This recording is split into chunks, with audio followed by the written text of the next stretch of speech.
let us discuss the purpose of life. This is the most important topic that we could ever discuss, that should put everything that we do into perspective. That requires many questions, and we would hope for rational answers. We don't know, that means we can be in the position of agnosticism, the general acceptance that we don't know, and the agnostic approach is that we cannot know. But I'm going to take the approach that we certainly can know. So how we can move from a general sense of agnosticism to a serious spiritual commitment. Obviously, from my appearance, I represent a spiritual tradition. So I'm going to be talking ultimately in spiritual terms, but I want to approach this in a rational manner, not a dogmatic manner. Agnosticism is based on the presumption that we can never really understand anything fully, and on a spiritual path requires spiritual commitment based on the assumption or understanding that beyond normal sphere of knowledge, that which is acquired through seeing, touching, hearing, smelling, tasting, feeling, through our senses, and digesting all this and making speculations upon this with our mind, there is a level of sublime consciousness that can be approached by a spiritual path. Now, when we say spiritual, a lot of people get turned off right away, or even more so by the word religious. Many people who consider themselves to be rational get turned off by this. But I want to approach this in a rational way, respecting the intelligence of people who are intelligent enough to make such inquiries into the purpose of life. Obviously, I'm not going to say, well, the purpose of life is to make lots of money. We wouldn't need a big discussion if that was the conclusion. There might be a big discussion how to make lots of money, but that the goal of life is to make lots of money, I'm not going to discuss. Although possibly in the modern age, people who are in the garb of spiritualists, they do teach such things, but such people are not real spiritualists at all. So we're going to discuss the purpose of life in a rational, intelligent way for people who are serious to understand this subject and who have higher aspirations than simply earning money, having a so-called good time, mindless living. So I'm going to discuss this in terms of the spiritual tradition, the Vaishnava tradition, to which I have been committed for the last 37 years. But I'm not going to do so in a dogmatic way or ask anyone to accept anything out of blind faith. We want to respect the intelligence of any person who is intelligent enough to make such inquiries.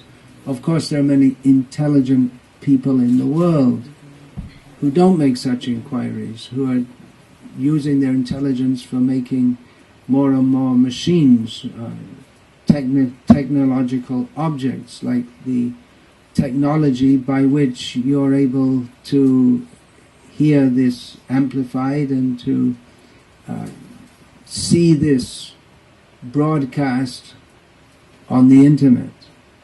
So there are certainly many intelligent people in the world, but most people are simply using their intelligence without having considered the really most important question of, well, what is everything all about anyway? We live in an age in which people are rushing without thinking, where are we going? We're so busy making more things and earning more money, or just trying to make ends meet, that why we're doing what we're doing we never stop to consider. It's a herd mentality, that because everyone else lives life in a certain way, we also do. But real intelligence means to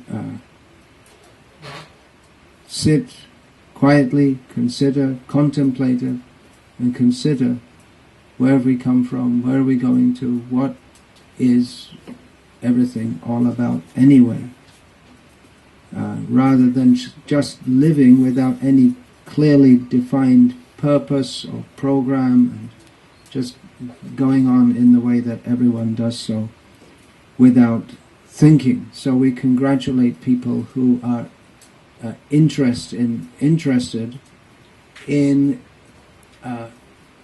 finding out or inquiring into the sublime purpose of life. I'm going to quote from Bhagavad Gita. Now you may think, well, that's dogmatic. But it's not, because you can judge for yourself that this is a statement which anyone can ascertain without it being a religious dogmatic statement. The statement is, Manushanang sahasreshu kaschid yatati siddhaye. Out of thousands of persons, maybe only one person will be interested in spiritual perfection. So that's at the best of times, and what to speak of in our modern, highly materialistic age. Now, everyone has a purpose of life, whether they sit down and think about it or not, whether they define it in their mind. Everyone has some purpose of life. Most people don't think about it, but we are purpose-driven beings. Everything we do is for some purpose. In fact, every living being, not only human beings, we can say that every living being, everything they do at every moment is for the purpose of increasing their comforts, their pleasure, their happiness, and minimizing discomfort or anything that may cause them any pain. And that may be extended also, not simply for one's own immediate personal happiness, but one may act for the happiness of one's family members, one's friends, one's nation. But at every moment, we, even subliminally, we make decisions about what to do based on the principle of, will this be better for me and those I consider dear to me or not? And usually that, or at the lowest level of consciousness, that decision is made in terms of what pleasure I can get from my senses. So everyone is trying to get free from suffering and to be happy always. And what are the basic activities that people do for that? Eating, sleeping, copulating, and warding off all obstacles to their doing so.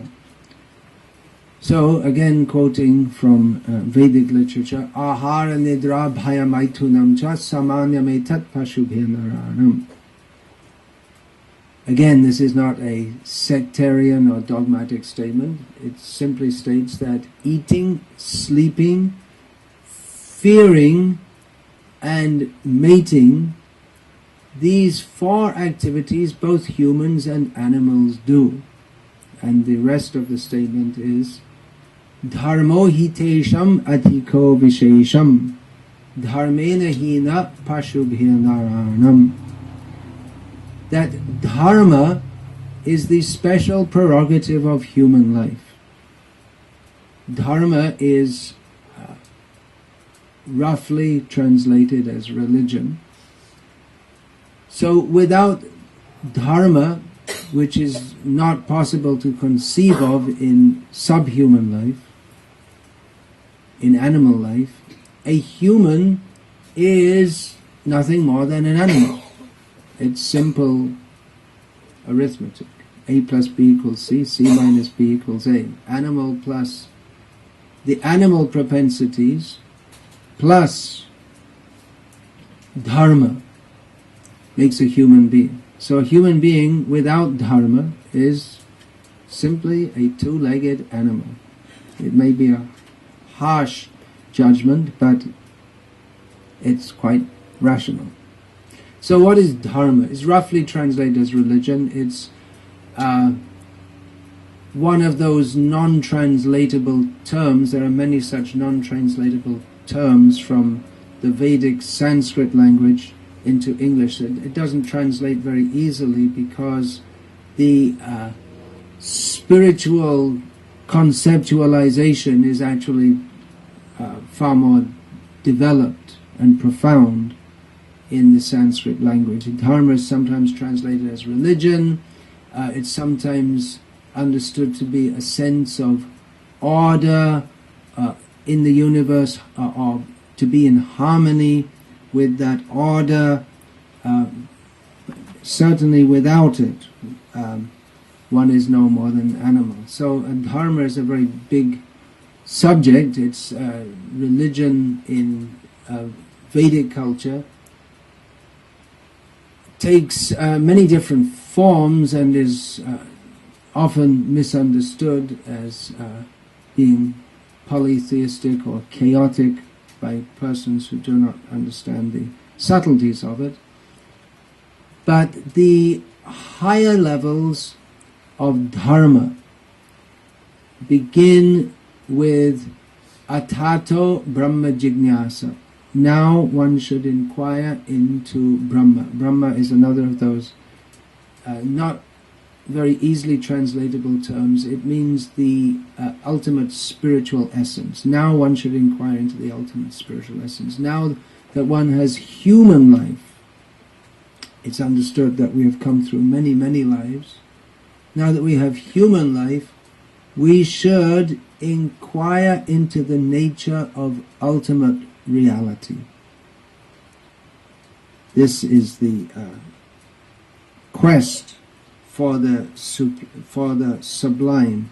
That for persons who are actually contemplative, who are not satisfied with a life of simply working and making money and the trivialities of this world, the persons who may be interested to listen to a discourse such as this, such persons can intuitively perceive that there is more, or there should be more to life than simply getting born, living for some time, having some friends and enemies, having some pleasure and some distress in this world, and then dying.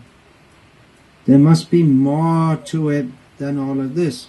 That we are meant for divine existence. Now we're talking about intuition here, which may not be, you may say now we've gone beyond the rational, but even in what is considered rational science, any advances, what are considered advances in science, have not come simply from rational consideration of data, but have come from intuition, a sense that beyond what we presently know, there's another dimension of understanding. There was nothing in science as it was known at the time to suggest relativity theory, but Einstein intuitively he made that step. And so how does that come? By what we call scientific or rational progress comes by contemplation of what we already know. We're dissatisfied. We think it's not a complete enough understanding. And by deep contemplation, the answer may be revealed to such a person. Revelation. There's some revelation.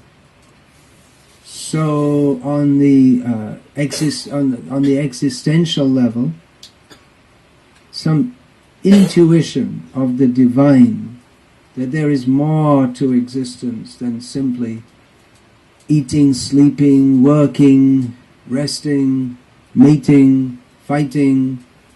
There's more to life than this triviality. There's the divine dimension.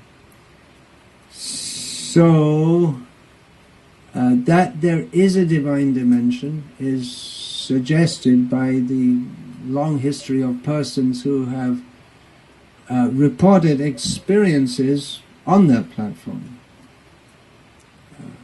If we reject, there is nothing divine, there is simply, the body is chemicals and there's nothing more to it than this, then we reject the teachings and the realizations of all great spiritual teachers of the past, and we reject all emotions, all feelings, all desires, even the desire to understand the purpose of life. We reject this as simply being some chemical transformations within the brain. So, although we may not be able to prove the spiritual dimension according to material science, does not mean that it does not exist. In fact, the very nature of a spiritual dimension is, by very definition, not definable in material terms. If we say we can't understand spirit, we never measured a spirit, or we never saw, tasted, heard, smell, or touched spirit with our material senses, well, that's to be expected, because spirit, by its very definition, is non-material. So later, in another session, I'd like to present a rational approach to understanding the nature of spirit beyond the body, beyond simply the chemicals that make up matter. But as that is, it will take some time. I'll leave that for another session. But anyway, we're going to take a step into the realm of the divine. Not now. We're not just entering dogma here. We're not asking people to give up their rationalism, but we're asking people to at least accept hypothetically that there is such. And if we don't accept that, then we remain always on the platform of an agnostic, which is nothing much more than a cultured animal, sophisticated animal. So for persons who think that's as far as we can go, well, that's as far as you can go. If you want to be totally rational and only accept that which we can directly perceive, then that's called solipsism, in which it's a philosophical understanding, or actually not very philosophical understanding, is that we only accept as being real that which I perceive. So I'm looking at someone else, but I don't know if you're really real. But then it might be that even what we perceive is not real. So we come to absurd positions in which if we want to accept only what we can perceive as being real, then we come to a position of absurdity which is totally unpragmatic.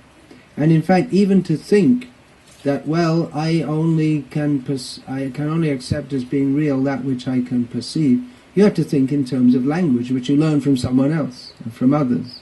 So it's not a very tenable philosophical position. Anyway, let's go on. What is the purpose of life? That there is a purpose of life is suggested by the universe being so ordered that there are laws of nature that we can analyze the universe in scientific terms, suggests that it is that there is a purpose of life. There's no one makes an apparatus for no purpose. If you go to an inventor's convention and someone presents, here is a wonderful machine, you see, you just push a button and the flaps open, it makes a little noise and lights blink. You say, oh, yeah, that's very good. What does it do? Well, it doesn't do anything, there's no particular purpose, but it's a machine. But what is the use of such an invention? Why should anyone expend their intelligence and their energy and their money into creating a complex apparatus that does nothing? It has no particular function. It may do something, but it has no particular function. So the fact that the universe is so superbly ordered and so finely ordered that we as humans consider ourselves advanced to the degree that we can have some insights into the order of the universe, but however much we research it in various fields, we find that there's always much more to learn. So such a vast apparatus has no purpose. Doesn't seem to make sense, does it? And the very fact that we are purpose-driven beings also suggests that there's purpose. Just like if you're thirsty, it suggests that, well, you have a need to drink something. So if we have this impelling motive that to find out the purpose of life, or that even if our purpose of life is just to make money, that we are purpose-driven beings suggests that there is purpose. There's an anecdote told about Isaac Newton. I don't know if it's true or not, but I've heard it many times. But whether it's true or not, this anecdote serves a purpose. That Isaac Newton, being a theist, also had an agnostic friend. So once the agnostic friend of Isaac Newton visited Sir Isaac's home and saw therein an apparatus of a moving model of the universe as it was understood at that time. So turn the handle and all the planets started to move, and the friend was very impressed. That was cutting edge stuff at the time. Well, that was ahead of the times at the time. So then the friend asked Sir Isaac that, wow, this is remarkable. Did you make this or someone else made it? Who made it? And Sir I said, well, no one made it. It's just happens to be there. And his friend said, come on, what are you talking about? Who made it? He said, no, I made it. Just happens to be there. I just came into my lab one day and just happens to be there. Well, someone must have put it there. Someone must have made it. Sir Isaac said, yeah, well, surely someone must have made it, but this is only a very crude model of the universe, and you don't accept that the real universe has a maker. So in this way he exposed, Sir Isaac exposed the agnostic as his theory of that there is no, that we cannot know if there is any maker or controller of the universe. He exposed the theory. Now, here, my dear friends, is a cheap Casio watch with only half a strap, because I find it convenient to put it like that and I can see it. Whereas if the whole strap's there, it doesn't sit nicely like that. So it's a purpose or modified design. See, I took one half the strap off. Okay, this is a Casio watch.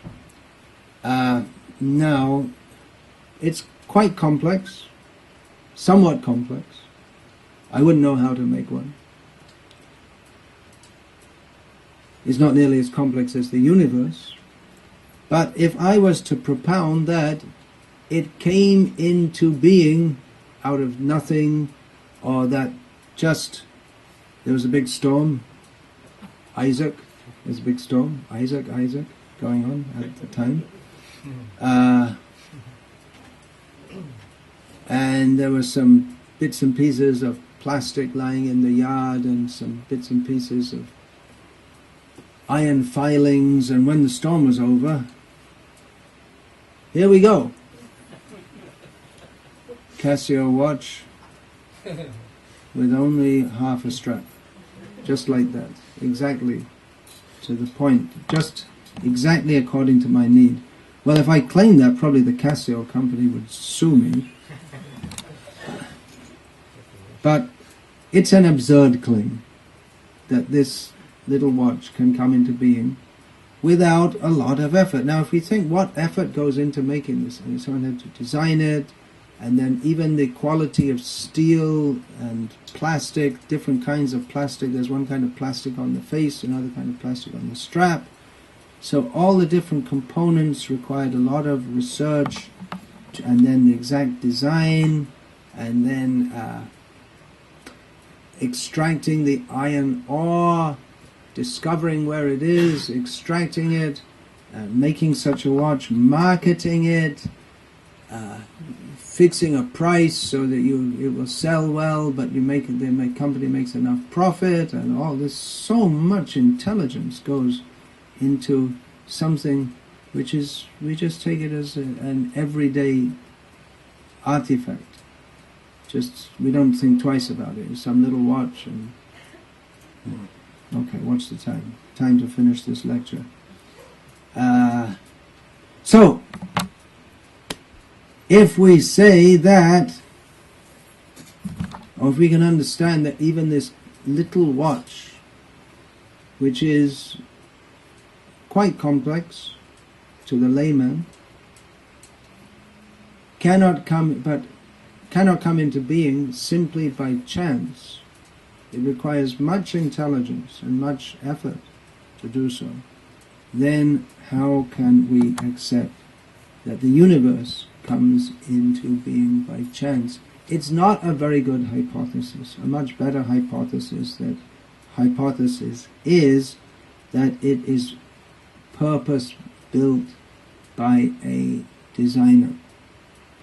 So that's a very common argument for the existence of the purposeful being who makes the universe.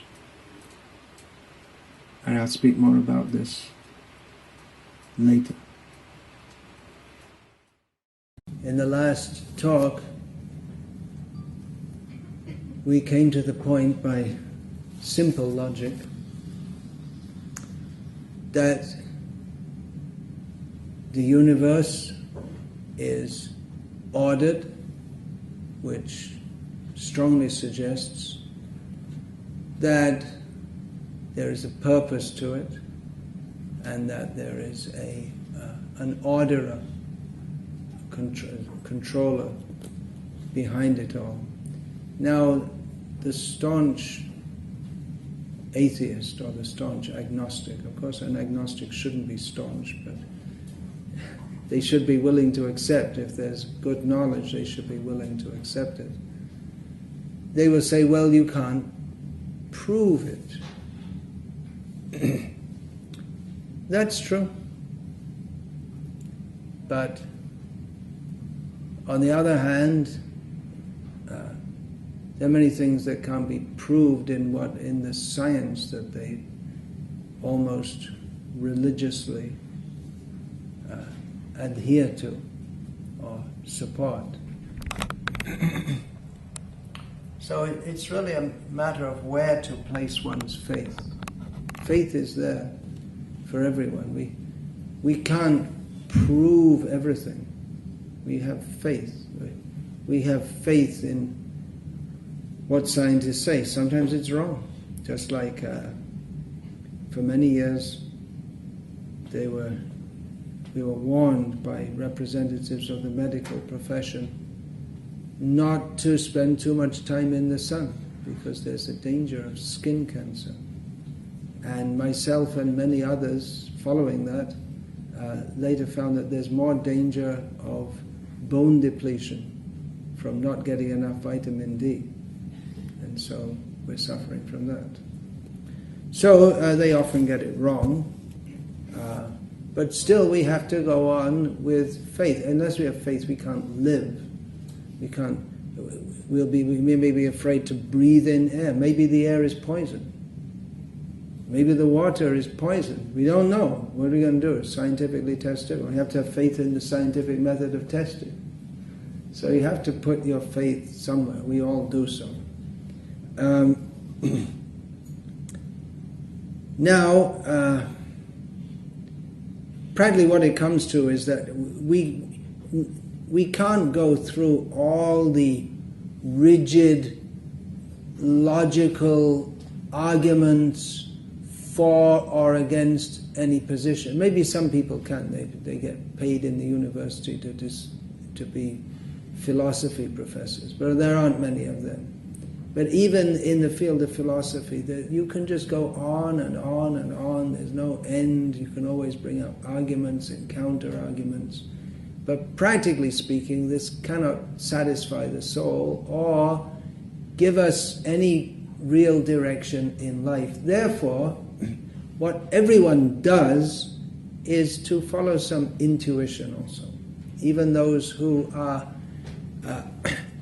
doggedly atheistic, they are so more so by intuition, even though they may say it's rational or whatever, but it's more so by intuition. They have a feeling that it's like that, that there is no God in control and that we're just life is simply a result of matter. In the next talk I give, I want to speak about a rational approach to spiritualism, how we can understand that there is spiritual reality by very simple, rational methods. So, we can say it's a matter of faith to accept that there is a supreme controller, a supreme power, but it's not totally irrational faith. It's not an unintelligent faith to think so. Just like to think that a watch has a maker, even though one doesn't have direct evidence of a particular watch having been made by intelligent beings, it's actually unintelligent to think that there is no man. There is no intelligence and design behind it. And even atheistic scientists talk about nature's design. And what does that mean? Is nature a completely impartial, unmotivated force? Just by saying nature's design, that implies intelligence, which implies a personality behind it all. So where is this all leading us to? It's leading us to what has led many scientists who were trained in atheism. It's not directly part of orthodox science, but it's the unspoken underlying principle that in science we don't discuss that there is any supernatural forces. They're just decided as an axiom between them all that there's nothing supernatural, which is not very rational. Why should there not be? Why should all of reality be what we can observe? It's actually much more rational to presume that there are forces which are beyond our normal power of observation, because our normal powers of observation are very limited. We only see within a limited spectrum, we only hear within a limited spectrum. We can only think within certain spectrum of our experience. So why should we consider that we as tiny living beings can, that all of knowledge is within the scope of what we can observe and speculate about? That's not very intelligent, even to think like that. It's more intelligent, more reasonable to accept that there are many kinds of energies and powers beyond that which we can normally think about. Now, as I just said, many scientists who started off as skeptical about any metaphysical entities or existence, by studying science, have come to the conclusion that there is intelligent design, which their opponents within the scientific world say is covered theism. But they've come to that conclusion by seeing the extraordinary complexity of nature, even at the microscopic level, and concluding that this simply could not have come into being by chance. There must be some intelligent design behind it, which, as the atheistic scientists say, it leads to theism.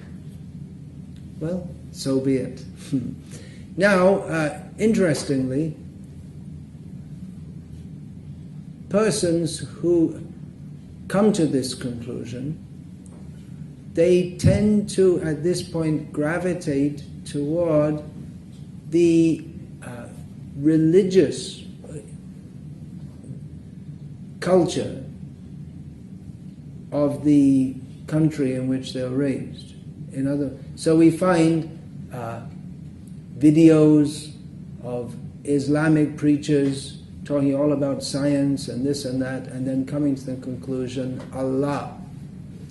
And we find Christian preachers talking about science and coming to the conclusion, Jesus. So they make a leap of faith, having come to the conclusion that there should be some intelligent designer. Then at that point it seems their rational faculties get suspended and they just jump.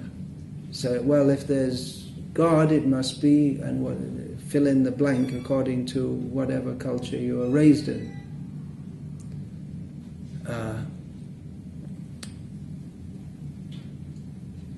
But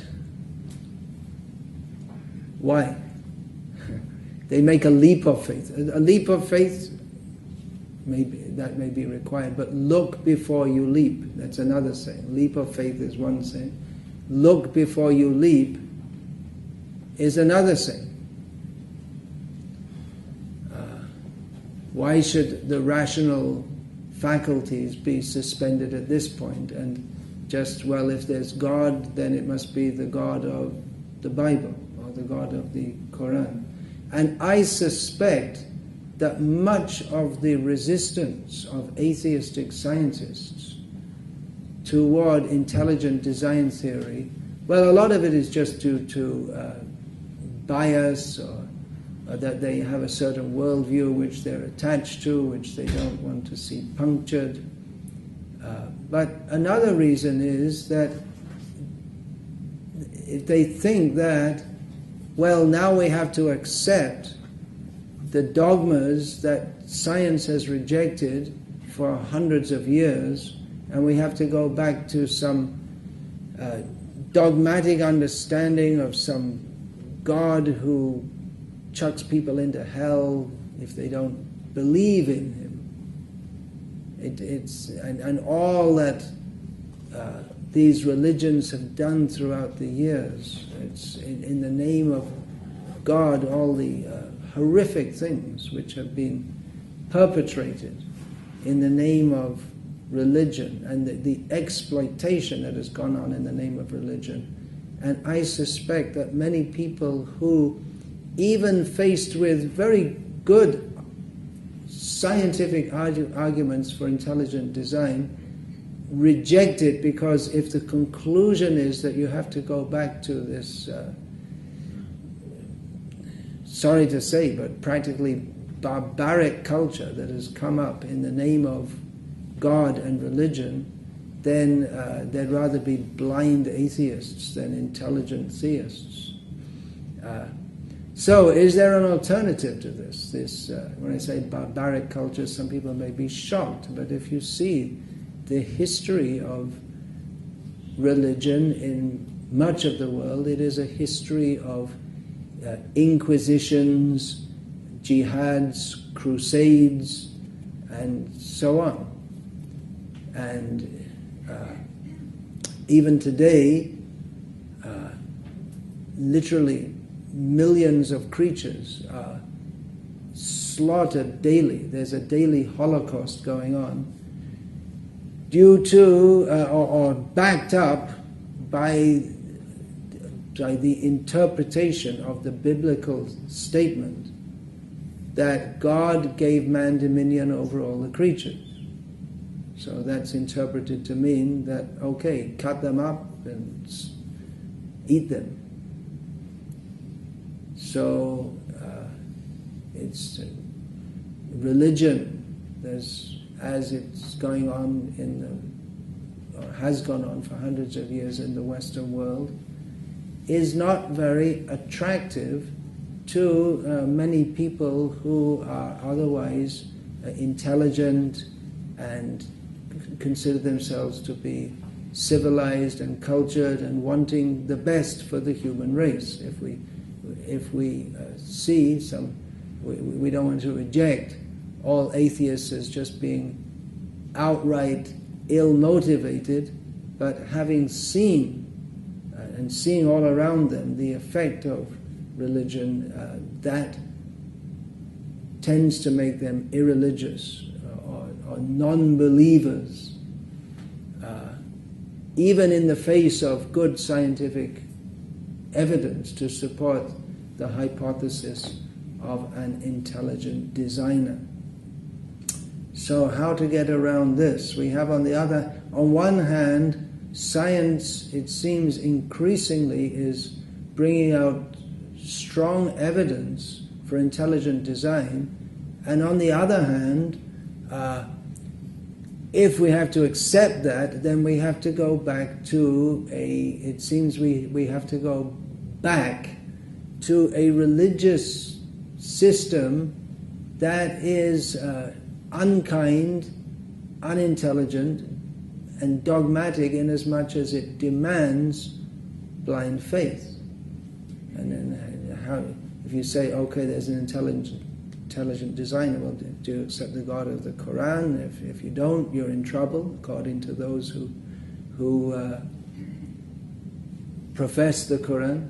Or do you accept the God of the Bible? And if you don't accept that God, then you're in trouble according to those believers. And it's just based on blind faith. There's no intelligent way to understand which path you should follow.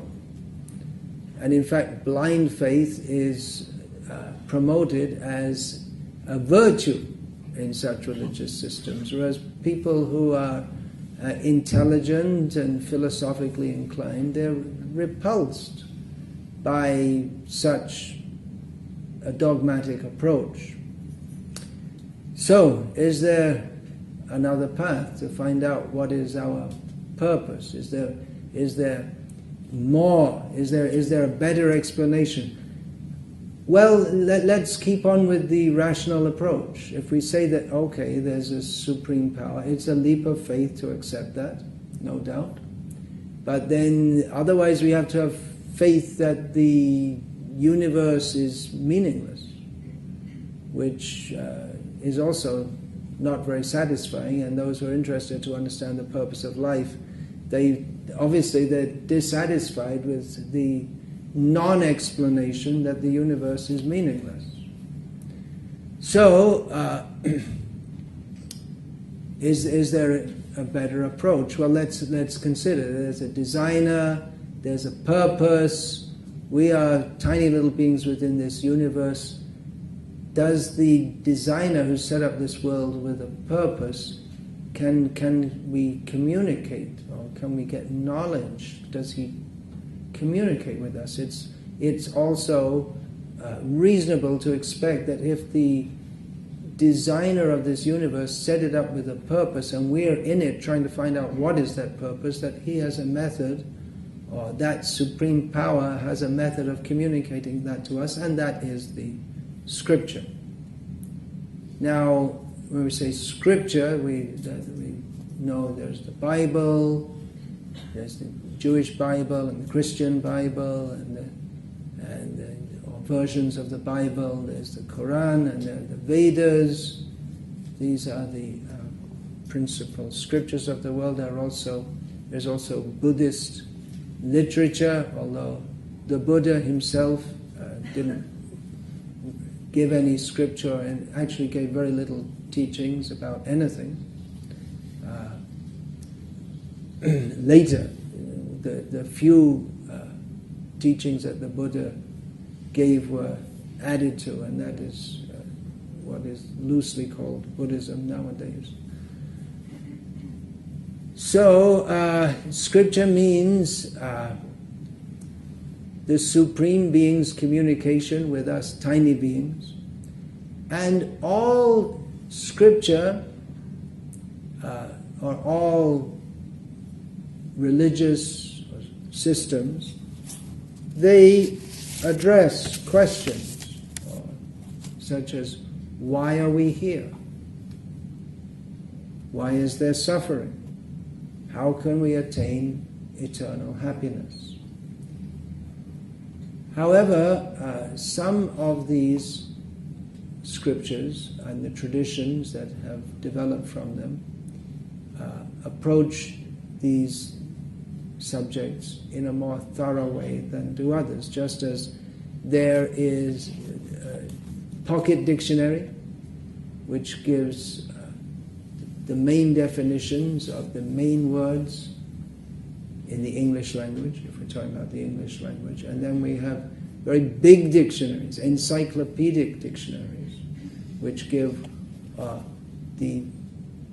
all different meanings of words, including archaic words and archaic usages, the etymology. They give examples of usage, and in some cases they'll give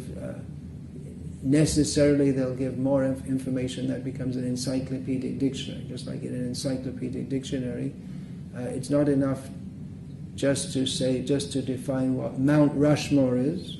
You have to give more information for people like myself, born in England, haven't spent much time in America, and I just found out the other day, what is this? It's not just any old mountain, but it's a mountain with the carvings, huge carvings of the faces of 4 of the prominent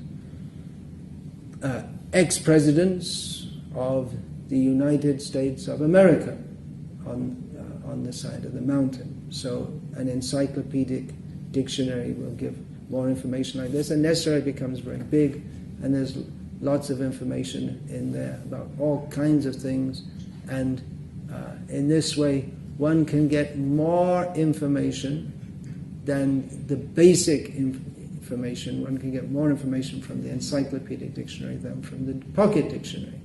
So some scriptures have a very basic approach, and others have a more comprehensive approach.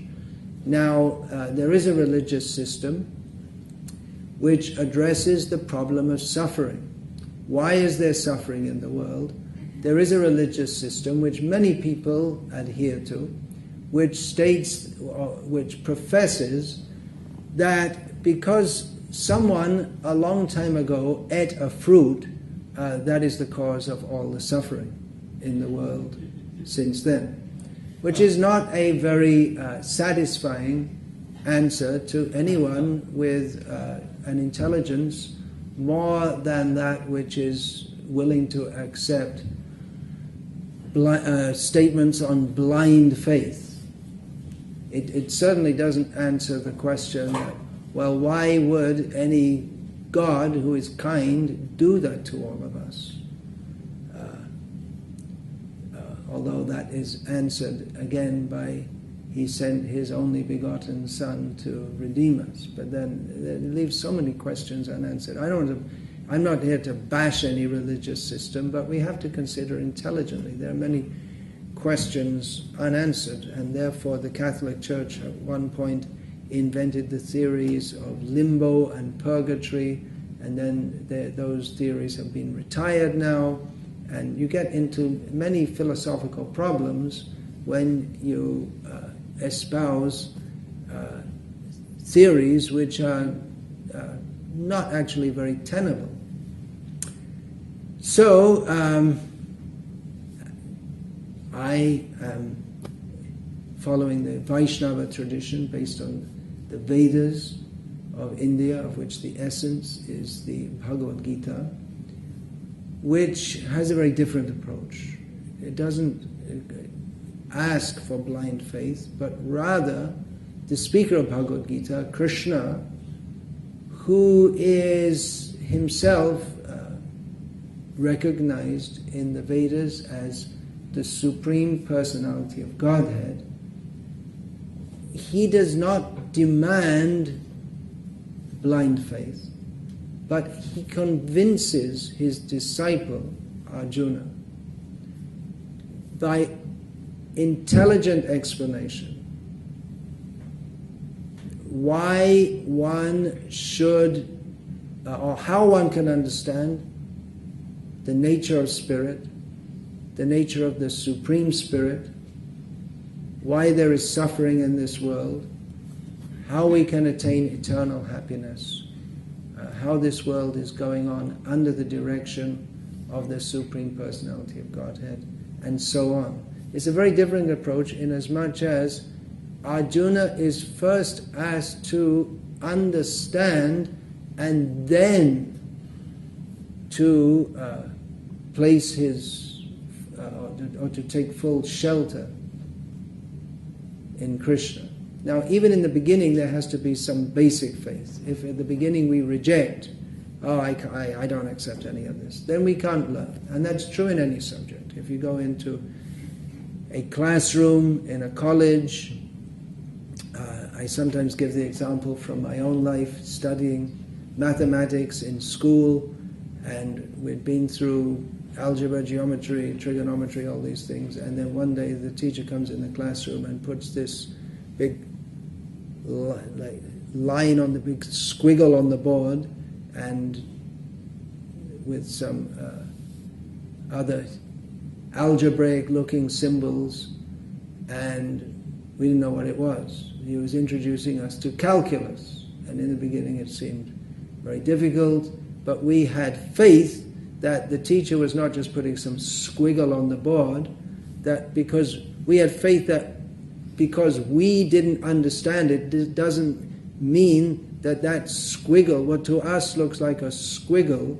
that it is meaningless. We accepted, and the students in the class, of which I was one, we accepted that we don't understand it. To us it just looks like a squiggle, but obviously the teacher does understand it, and he can make us understand also, if we listen attentively and try to understand.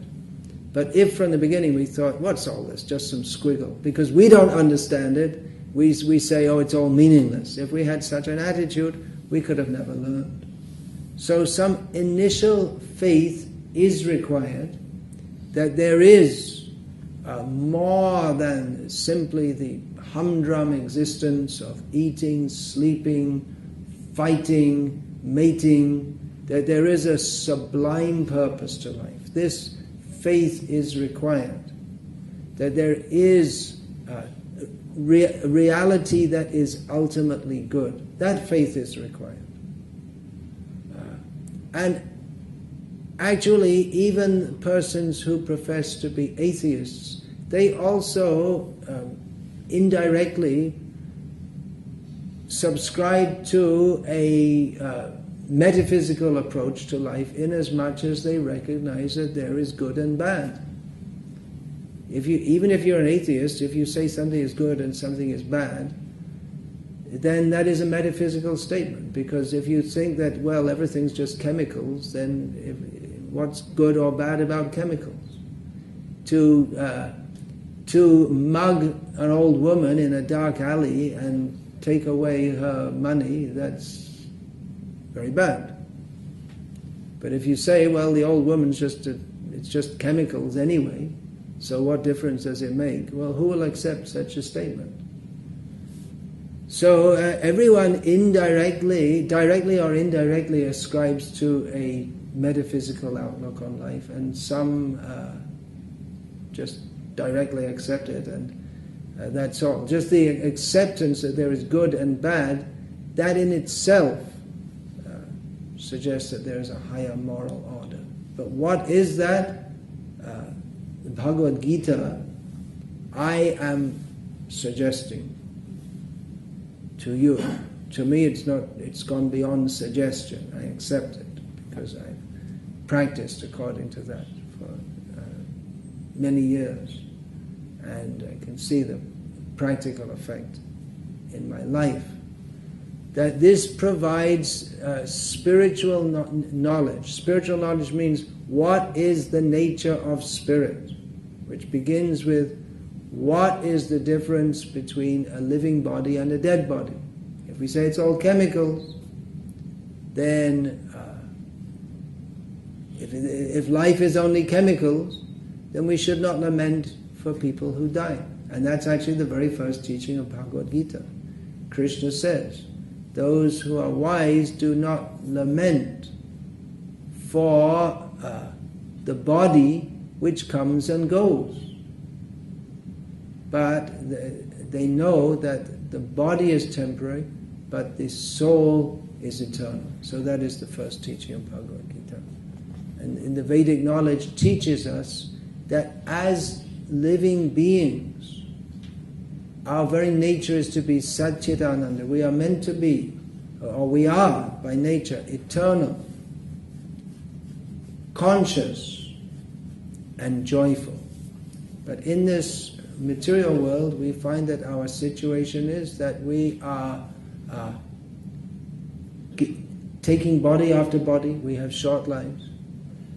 We are not happy, or at the very least we can say our happiness is extremely limited and mixed with much suffering, such as birth, death, old age, and disease. These are all states of suffering.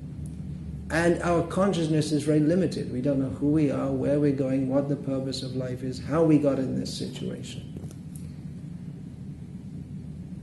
The ultimate reality is Satchidananda, and is Satyam Shivam Sundaram. The ultimate reality is all truth, all beneficial, all kind, and all beautiful.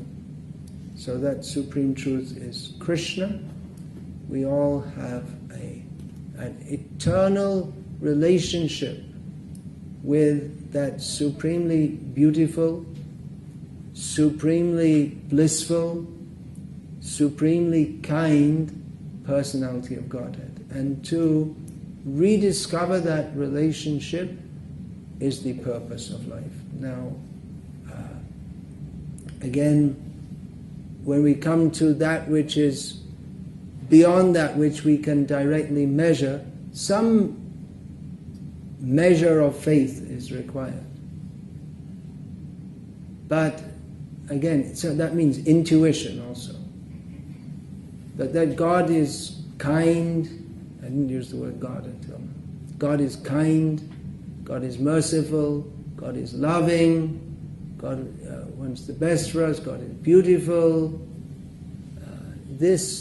We can intuit. Otherwise, we have to come to the conclusion that life is meaningless.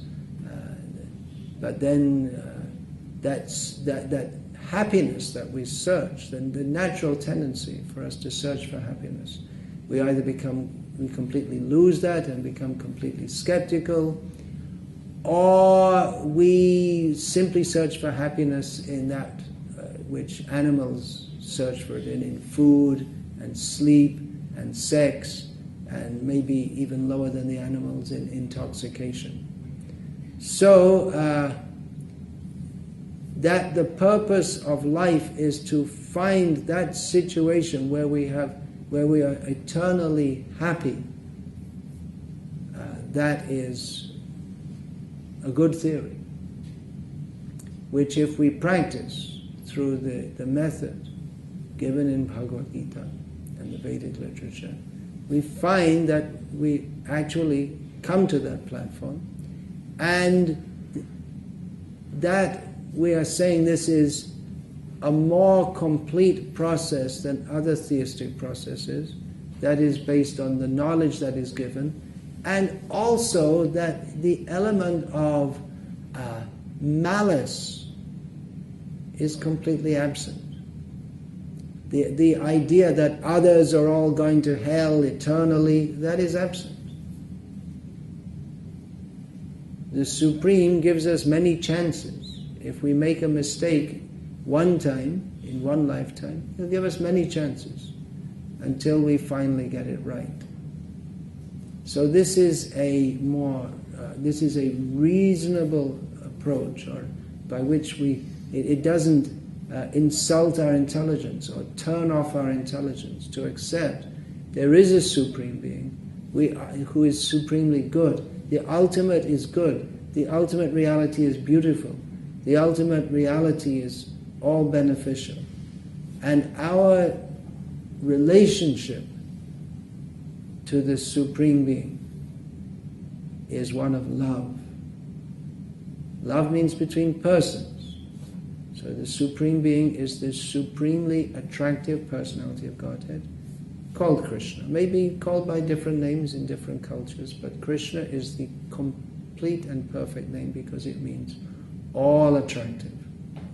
And what is that love? Generally, love is conceived of as a relationship between two persons in which they both try to help each other enjoy themselves. But selfless and true and complete love is one in which one completely gives one to the other without any expectation of return.